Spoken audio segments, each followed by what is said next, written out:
listening to 3 Quirks and a Turk at 89.3 FM. This is my station.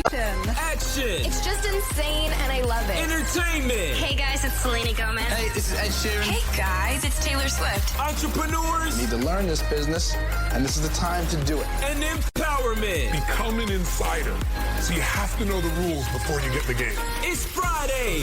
I can't believe that it's Freaky Friday. YB Moody, shake that booty and tune in to the voice of the continent. Listen, we've got Joe Lee in the house, Vietnamese-Australian actor. Yes. Hey, how you doing? Joe, Welcome to the how are show. you, mate? Yeah, I'm good, mate. How are you? Good. We're talking about the filming industry, and I know how challenging the filming industry is. So, you've been around for a while. I've known you for a long time. You've been involved in a lot of movies, and it's really good to be able to bring you into the studio to share with us your passion. What it's like to be in the filming industry. I mean, it's not always like Hollywood, right? Yeah, no, it's definitely not, especially in Australia. Man, you say a long time now, I'm starting to, you're picking on my age too, like, and you're not alone. You can't even remember the movies. Yeah, how old am I again, so, in Australia, it's quite different. I mean, the filming community in Australia, I'd say, is quite small compared to America, like with the amount of people, the population they have over there. There's a lot more film roles and, opportunities that you can hook up with, pick up with over there, Yes. But Australia, it's basically once there's a film role comes out. I mean, my agent, they give me an email and, I would say probably half of Sydney actors would go for that one role, and it's quite difficult to be able to find one. Such a highly competitive market, right? Yeah. I mean, how do you stand out? I don't know. Maybe I'll wear a fur coat like you. What you wear. What you wear. Colour coordination. Often when they call for, let's say like an Asian male who's in their 40s. They give you 300-mile audition. Well, maybe 3,000. Yeah. How many Asian males in their 40s are there that are going to go for the role? Not just that, you've got Asian males in their 20s who look 40 that are going for the same role, and you've also got Caucasian fellas who look Asian that are going for the same role as well. So let's just say that we're going to call you an Asian actor, right? And you have a lot of experience. You've been doing it for a long time. Yes. So where did it start for you to be able to get into the filming industry? All right, here we go. Where did it start? I think I was 19. 19. So I'm a lot older than 19 now. So yeah. Yeah, but it started in a community centre. Yeah. Out in Cabramatta there. Back then I was... Binary. Oh, no, Cabramatta. It was, I'll say it was open family. Okay. And we was just being young that time, you don't know what you really want to do in life, you're just exploring, and you go around, and I ended up in this, I guess, like one of those community groups with... like they were holding lessons, and in walked, I remember seeing him, in walked Quado, who was a Young Australian of the Year a little bit later. Ando's brother. Yeah, he at that time he hadn't done any films. But he came in and he wanted to teach the local youths on how to make films and stuff, and I was like, hell yeah, I'll just do that. I've always wanted to be, Jackie Chan, and but no, I didn't end up Jackie Chan, but I ended up doing The Finnish People, which later on went up for won an IF award and got nominated for an AFI, which I was nominated for as well. Ended up going to Melbourne and walking the red carpet with like Naomi Watts. I mean, Naomi Watts is here.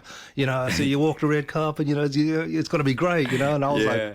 Who's Naomi Watts? Who's Naomi Watts? Who's Naomi Watts? Well, what film she did? Mr. Jackie Chan films and Jet Li, But no, I know who she is now. 20 years later, hopefully. 20 years later, I found out last week. But So your luck, your break was always been about being in with that little circle at the right place. At the right time, at with the right right time. people. Yeah, is that right? Would you say that? I would definitely say that. Right people, I guess, and at the same time, you got to put yourself out there and try it for them as well, because there was, we had a class of kids back then, and some of them just didn't really try. Yeah. And they all wanted to do films, and they wanted to look great on TV or be wherever, but they didn't really put the effort in and the hard work in behind before the film was made. So there's an art form, isn't it? You need to learn the speech. Oh, absolutely. You're going to need to there learn. are so many different elements to performance. Right? Yeah. And I think the isolation stage before you go, and you would know this, like isolating yourself prior to filming with the scripts and learning all that gets a bit challenging as well. Hardest part is the speech. Because a lot of people struggle to be alone, right? Yeah. So, and then a lot of great actors, like the guy who played the Joker, Heath Ledger, right? Like he locked himself in a room for a very long time. And it can actually drive you insane if you're not used to being alone for so long. Correct. You know? It killed him in the end. Oh, absolutely. He entrenched himself. He entrenched himself in that role so much that eventually it just got to him. You know? Now, Joe, you've been in so many, Australian films, from Footy Legends to Battle of Long Tan, Missing Waters, Change of Our Lives. What was your favourite film to work on? My favourite film to work on, man, I think they were all my favourite, but I guess the ones that I'd really prefer doing is Battle of Long Tan or Battle of Balmoral. I've always wanted. I've always had I've always had this childhood fantasy of being a soldier. Watching war films with my dad and stuff, and I got to be in a couple of war movies and documentaries, and it was great. I was just running up, and I had to fight a tank one time too. A tank? An actual army tank? It was an actual army tank, and I was in a bomb crater that they dug out, and they gave me an RPG. What's an RPG? That's like a thing on your shoulder. Oh, yes. Okay, whoa. Yes, and I was in this crater, and the director's like, Joe, when the tank comes over the top of the crater, you aim your RPG. And I was like, how do I know when the tank's going to go over the crater? And he's like, oh, you're going to feel the tank on the ground. So, I'm just there with my RPG, and they yell action, and the rocks started moving. Like everything around me started vibrating. It looked like the rocks were levitating. And up comes this tank over the top of a crater. I'm looking up at it, and that's it. You just go into your role and just aimed my RPG and started yelling and pretending to fire it. And it's funny when you're saying war movies, right? Because the hardest part there is getting the costume right and getting the weapons right. Because we did a movie with Mel Gibson, Hacksaw Ridge. Yes. I've got a couple of mates in there. And back then we were thinking even a Japanese soldier, they have to get the right costume, and even the flamethrower, they have to shoot the flamethrower. So everything has to be precise. Well, when you're making a movie, people don't understand that. There's so much things involved in making a movie. Especially when you've got fire involved. Yeah. I went and watched the recent movie Ballerina with Ana de Armas. I haven't seen that. And there is so much fire and flame throwing. Love it. In between, I could see all the stunt doubles, and I'm thinking this could be like the most dangerous thing, right? Because like you're throwing the flame, then she's got to roll, then the stunt double's got to come in, and it's not until you actually you're on set that you appreciate how much these stunt people do. That's right. Yes, and being lit on fire. You still feel the heat. I've been lit on fire. Have you? So they put all the gel over you and all that? That gel. But you can still feel it? Yeah, I could still feel it. They were like, just put the gel on you. You're not going to feel a thing. You might feel a bit of heat. And then, we tested it out, and I gelled my hand and lit it up. And I was like, this is still hot. It was like hot. So when you see someone burning on screen, I think they're actually working for their money, they're stunt actors. Wow. I mean, you wouldn't do it for free, right? No, you wouldn't do it for free, especially we do it all the time, man. I do it all the time. So you've been Footy Legends, right? Yes. So I've watched that so many times. Where exactly are you in that? Oh, mate. I was the giant pineapple mascot. Oh, that's why I couldn't see you. Yeah, now you will. I regret saying that now. No one watch that, please. But I was a giant pineapple. No, but to me, it's interesting, right? To me, right, what I found interesting, right, is that a lot of people that's getting into industry now, they want to be like Tom Cruise. Yes. It doesn't matter what role you play. Right? Whether you be a freaking pineapple, whether you be a bloody a H2O boy, whatever, you're still part of that film. Yes. You're contributing to that. And that's something a lot of people don't understand. You know what I mean? I think it all comes down to who's doing it for the fame and who's actually doing it for the love. I mean, I started out doing it for I wanted to be a star or this. And then, after the Finnish People, the first film, I was like, I just love acting. Yeah. It's just great. This is something I can, great stories, can do. Yeah. Great stories, but it's it's just what I wanted to do, you know. Storytelling, isn't it? Storytelling, and just being able to change yourself creatively, and you know, to another person on screen that is still you, you know, for a film, and that's what I was really into. I still am into it now. So yeah. If you were to have if a director sitting right here and say, Joe, you know what?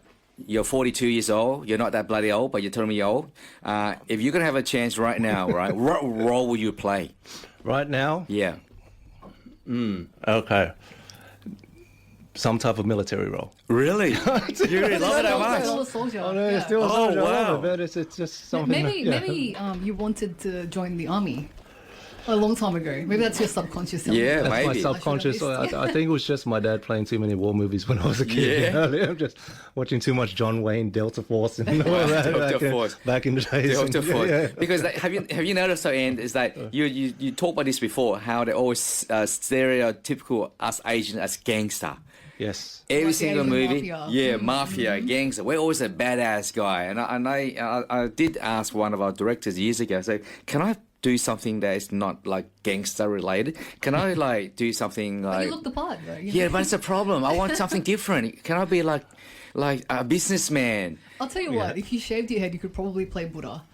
Like just Buddha. sort of, kind of like a relative. I see you there. You see that? Yeah. All right, you two, cut that crap out, mate. You know, there's no way I want to play Buddha. What would you actually want to play though? I would love to be able to play. I would love to be able to play like a white Anglo-Saxon role, like a like some sort of like a country western kind of guy. A cowboy, maybe? A cowboy, maybe. You know I've what I never mean? seen an Asian Western. Correct. I've never seen. What's his name? He did it before. Jackie Chan. Remember? But he's still Jackie Chan. I think it was Jet Li. Jet Li, was it? Once Upon a Time in China and yes. America. Correct. Okay. And there has been a recent cowboy Asian film. Okay. It's a series, Warrior. Warrior. Yeah, so Okay. you might I'll want get to check onto it it, out. yeah. And is it good though? Is it good, or it just makes us look too tacky? Apparently it was written by Bruce Lee. Oh, really? So yeah, I'm not sure Bruce if it's Lee. actually true, but that's... But you know what's funny, right? Like when you think about Asians riding horses, like I think about, like my grandfather with a rice paddy hat, carrying reed. But like it's not Western, there's no he never wore a cowboy hat. No cowboy boots. Eating rice, riding a horse, eating rice, riding a horse. Maybe that's what they don't make it Western, Unbelievable. Fair enough. That's creative, could work. Right. That's correct. We're talking to Joe here, who's been in the film industry for such a long time. So we're going to share a bit more about the industry as a whole, how to get in, what to do, what not to do. But let's get another song on, and we'll be right back. We'll have a chat to Joe, 89.3 FM. Listen, we're on the same action trilogy, right? Echo 8 trilogy. Yeah, so, Joe, which movie of the trilogy were you in? I think I was in the third part, Echo 8 Beyond. Beyond, yeah. Yeah, I hope I didn't get that wrong. Maria would whoop me. Echo 8 Beyond, yes. Freaking I was in Beyond, yes. It's pretty much everyone's in that bloody movie. The whole bloody community's in the movie. I'm like, what the hell? Even the politicians in the movie. So how was your experience in Echo 8 Beyond? It was great. I got to work with a lot of new actors. Some experienced, some inexperienced. Some just coming in, and it was I thought that was great. You know, and my character was Hung Hing. If you've ever seen a Chinese film back in the days, if that sounds familiar to you, it was from a gang name from a Chinese gangster film called Young and Dangerous. And Young and Dangerous. Yeah. I'm not sure if she referenced that or she just likes the name, but She probably referenced that, Maria. So I play a gangster. Hung Hing is a gangster in that film. But aren't you sick of playing gangster? Don't you be like a soldier boy or something? I wanted to be an accountant one time, but I don't really think I'd As in you wanted to play an accountant? I wanted to play, something different as well. I think you wanted to play, explore different roles as well. But it all comes down to how you look, of course. I mean, you can't put different coffee into certain different coffee. It all but you goes can together. change. You can dye your hair. You can wear a suit. you know, they can do things to make you look more different, business-like, gangster, soldier, and all that. So they can do that, right?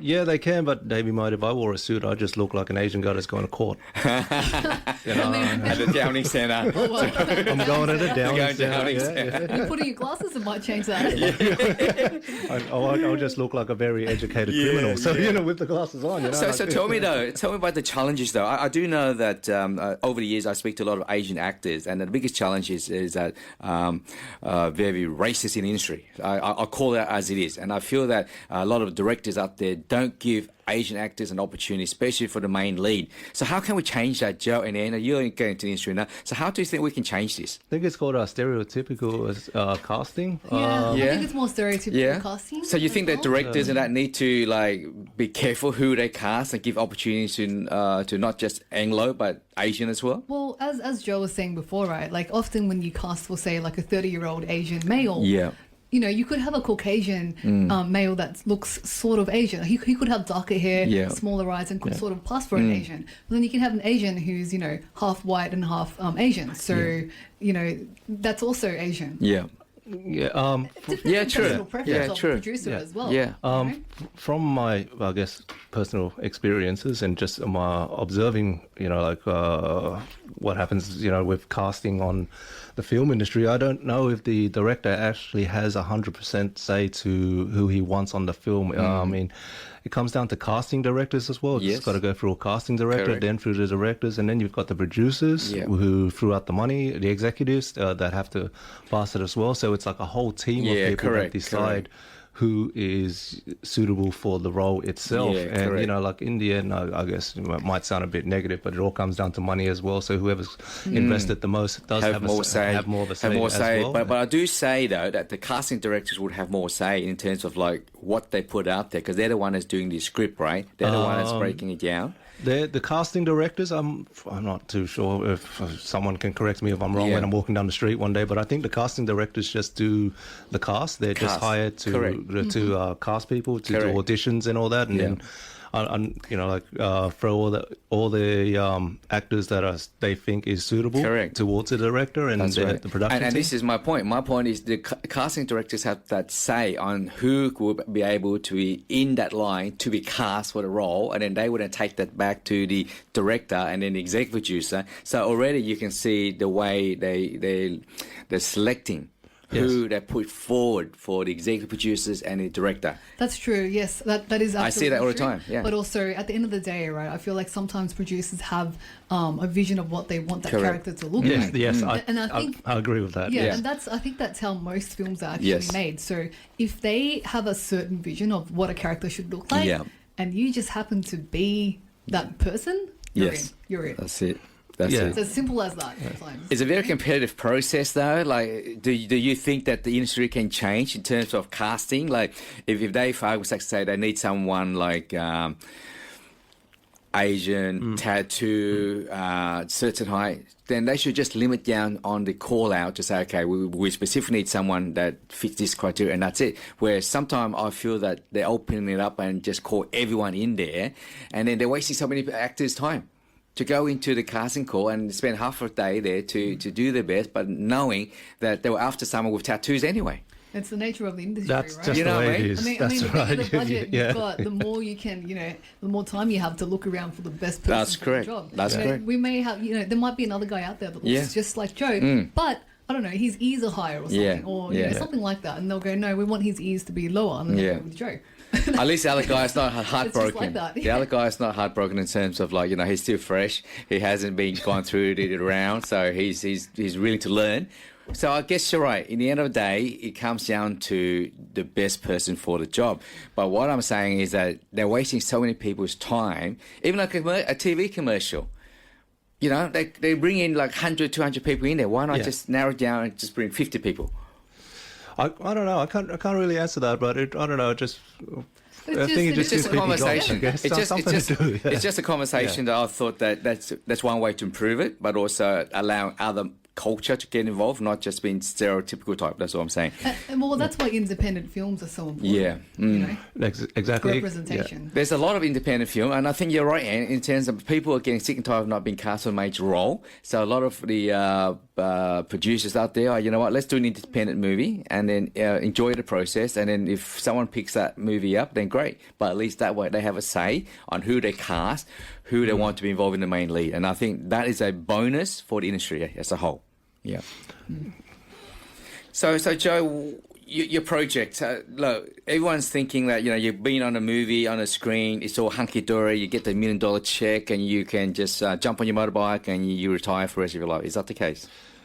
No, man, I've got a full-time job. I just came from work just then. I've done a lot of films. So share that with us, because a lot of people don't understand that. They just think that you go into the movie, you make your million, and then that's it. But a lot of people are not like that. They still have to have their sidekick, right? There are other jobs they have to do as well. There are other jobs, what they have to do as well. And, you know, like I guess that's what keeps most Hollywood actors from constantly acting as well. I mean, they make millions of dollars, but still in the end, you know, they do it for the love of it. Yes. You know, whether they're making nothing or they're making a lot, it's just, I do it for the love of it. And yeah, it keeps me going with that and working as well. So yeah. But I think that's a reality for, like, I'd say 90% of actors, you know, like, you know, you're working and acting is your hobby. That's you know? correct. Like your side gig. And when you get to do it, you know, you give it your all. But at the end of the day, like, I feel like you still have to have a job. Yeah. You've got bills to pay, right? I think Brad Pitt was a chicken on the side of the road.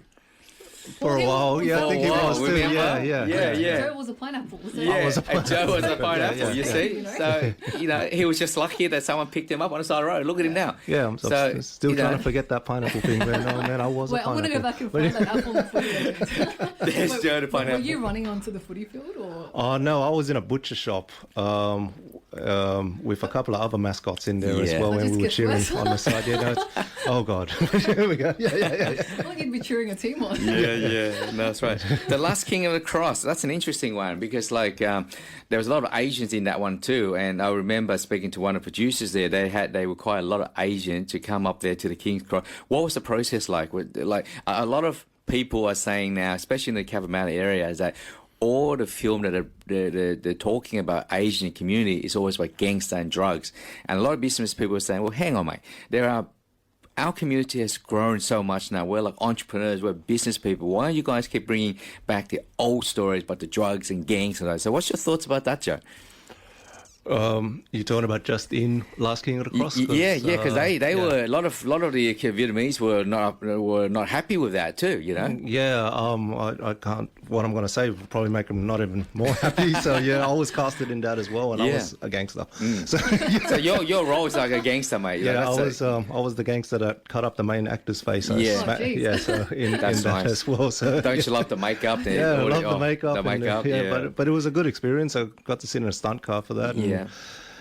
But in regards to you know, like Asians just being shown as gangsters on screen all the time, I don't know how to overcome that. You know, like it's just maybe we had a bad pass. And no one wants to get over it. Past life. I'm saying in the 90s it was a dark time for Asians, you know, back in the Cabramatta days in the 90s, and I don't know. I think I don't know. It might not be a bad thing. I mean, people just want to see something interesting on TV, and when it comes to Asians, they want to see a bit more action and stuff like that, and things that we do that were exciting. I mean, I've noticed Australia likes Ned Kelly a lot, you know, and Ned Kelly was a gangster himself, you know, so it is a bad thing, like a negative thing to be portrayed as a gangster all the time. But you know, on the other side, it might be a good thing as well, because you know, like. Criminals sometimes do get, like, I don't know, paraded. I don't know. What do you think about that? No, they're notorious, right? They're notorious. And I feel like, you know, back in the day as well, right? Before my time, right? Before your time. No, I felt like, you know, the spotlight was always on Cabramatta for some reason. That's right. You know? Because I think around that time, that's when a lot of Vietnamese immigrants came to Australia, right? And the spotlight was always Cabramatta. You should ask your mum and dad. Your dad would be around there. He would know all about it back then. Like, you know. Cabramatta was pretty bad back then. So share with us, though, with this movie with the Ibrahim. What was he like? Everyone's saying he's actually quite a nice guy on set and all that. Yeah, John's actually quite a nice guy, but I didn't get a chance to meet him. Yeah. I heard this through Maria Tran, and she spoke with him. She said he was a great guy. He's a business dude, you know. So but being on that set, it was just phenomenal. It was a massive set. I mean, everyone was really professional. Good. And it was just something out of the ordinary that I've been in. I mean, I've done ABC action films for ABC. Yeah. That was pretty big as well. But I think this one was a big one. This one was definitely a big one compared to that one, which was pretty big itself as well. So but I don't know. I just kept hearing people say they want to make a part 2 and stuff, and that's where it gets really raunchy and stuff. So I don't know what's happening with that. You never know. Have you ever played the role of just like, a not gangster dad? As in? Like just a normal character. I played a homeless guy. Let's see. Let's go back. I played a pineapple, which I'm trying to forget. Yeah. Or you've just reminded me. I played a pirate, which, that's sort of gangster as well. And soldiers. My stereotypical casting is mainly soldiers and gangsters. Everyone has a type, right? So you've got to know your acting type as an actor. Yes. So he can't play the dad is basically what he's trying to say. And I think over the years I've come to accept that too. Actually, I just go for the bad guy role, which is something I'm good at, and I've done it prior. So share with the love life. What's happening with your love life? Are you married, kids, anything like that, or? I hope. She's probably listeing now, so I have to say, I'm seeing someone. Okay, that's good. Because she's listening. She's listening. Honey, we love you long time. Joe loves you, honey. So, okay, I think okay. So you're dating? So you're dating at the moment? Yeah. Oh, that's nice. Okay. And what, you're planning to have 3 or 4 kids in the future with this woman, or? Well, we'll see how we go. If my rent keeps going up, then maybe just 1 kid. Remember, she's listening. Just say, baby, I'm going to have 5 kids. That's right. Let's make 6 kids. All right. Folks, you are tuning in with the 3 Quirks, Turk 89.3 FM. How are you finding this conversation, Joe? Are you enjoying yourself, mate? Yeah, man, there's nowhere else in the world I'd rather be right now, but right here. Good answer, good answer. Otherwise, 50 push-ups for you, mate. 50 push-ups, don't make me do that. It's been so great having you unravel all the stories, going back to when you were, I don't know, a pineapple, it's just yes, ma'am, thank you, ma'am. Yeah. You got to rub it in the poor guy. He wants to forget about that. You got to bring in a pineapple. So tell us about your next project. What are you planning to do, Joe? As in after Echo 8? Well, yeah, pretty much. What's your dream? Like, what is it you want to achieve now for the next few years? Well, I'm just acting's my hobby job. Like, it's something I love to do on the side. I've loved it for I'd say 20 years now. So that's good. Yeah, but I don't really have anything lined up after Echo 8. Besides from the film shoot I'm doing tomorrow, Maria's doing. We're doing a parody music video. You might be able to catch that online for Echo 8 as well. Lolies. The Lolies, and yeah. Proud, yes. So, for those of us, sneak peek. Sneak peek. I think Hobie Farmer's going to be in that. So, okay. TikToker Hobie Farmer. Yeah. So will you be dancing around in your toot or anything like that, or you know what I mean? Well, Maria did. She did ask me to learn some dance moves. So I went on for the whole week. I've been watching the Backstreet Boys and saying Backstreet Boys. So you're going to be like a gangster version of the Backstreet Boys. Yes, basically. that's right. So the song is called Lolies and Proud. It's part of the it's part of Echo 8 Beyond, which is part of the Echo 8 trilogy. For our listeners out there, myself and Joe Lee here, we've both been in the Echo 8 trilogy. And Joe's played a gangster. And you play an assassin. I'll play an assassin. I've seen some of your footage. You look great. I'm going to be a lover then. I'm going to be the businessman there. I tell Maria, I'm going to be the businessman in the next sequence. You know what I mean? I'm going to be the businessman. I'm going to be like, no gangster, none of this, mate. I'm just done. White collar crime, White collar crime, yeah. White collar crime. So you're still a gangster. You're mentioning. Right, so basically 2 gangsters and an assassin. So you're still associating me with we're crime. back to the stereotypical Asian colour. Now, Joe, thanks so much for joining us, mate. Time's running out. As always, take care, brother. Good to see you. It's been a while. Having you in the studio. Yes, amazing. Keep up the good work, and love to hear your next journey, what you're planning to do. Keep us in touch, and above all, mate, let's get more Vietnamese actors out there, eh? Hell yeah. Main role. Let's do that. Okay. 89.3 FM. You are tuning in with 3 Quirks and Turk. We will catch up your same time, same place next week. See you later.